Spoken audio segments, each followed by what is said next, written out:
Hello, and welcome back to Shining from Within, the podcast where we explore the infinite amount of power and potential that lies within each and every one of us. I am your host with the most, Genevieve, and it's always a pleasure to be back talking to my faithful listeners.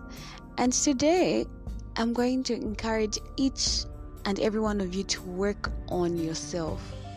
Create a brand.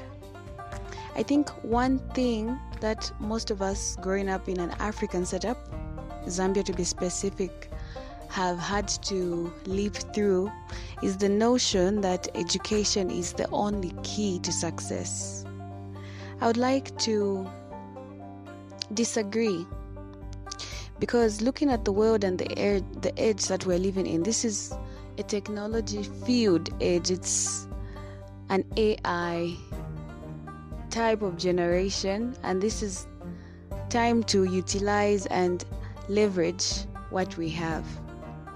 I encourage you, even as you work for other brands, you have a stable job, strive to work for yourself. Dig deep. When you were younger, there was obviously a passion that you had.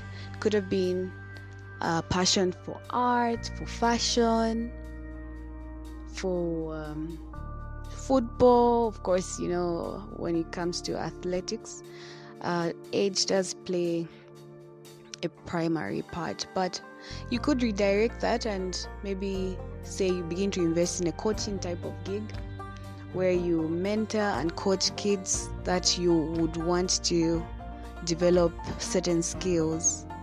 So there's something, I feel like all of us growing up, we had that inner thing that we wanted to do, and I'm sure with society and family, they didn't intentionally do it, but they in a way killed those dreams by saying, no, you have to focus on school. But one thing, you had those dreams for a reason, and this is me urging you to wake them up in whatever way, form or shape that you can.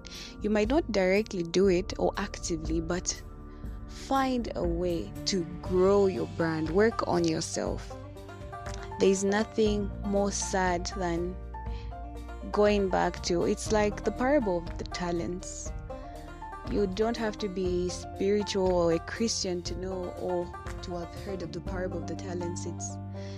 It's of course it's spiritual, but it's something that we can all draw lessons from.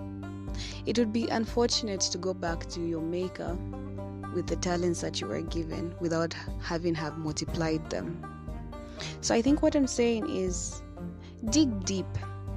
Find that one thing that everybody laughed at you about and said, oh, this, just forget about it, focus on school, and begin to grow and work on it until it becomes something that you can leave behind for your children, for your children's children.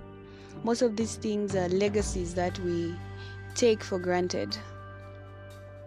It's very important to work on yourself. You might be getting more money at a certain job, but how much more would it be to you, or would it mean if you worked on yourself, on a brand, on something that you would leave behind for your children and the generation that comes after? So I think generally this was what I wanted to urge you to always work on yourself. Be it learn a craft, learn how to, it's the little things. And those things that you can do without getting paid, work on those. And build around it and until you perfect it. And begin hopefully making money off it, It's not always about money, but if you can make money from doing something that you love, then by all means do it. So this was what I wanted to talk to you guys about. Grow your brand, work on yourself, because you are a brand. In case you were thinking brands are just Adidas, Nike, all these were or came from the mind or an idea that an individual had. And you as an individual, you need to begin thinking like a CEO. You are a brand, and find that one thing that makes you tick and work on it. Thank you for tuning in. Have a lovely weekend. I love you. Let love lead. Be happy. You only live once.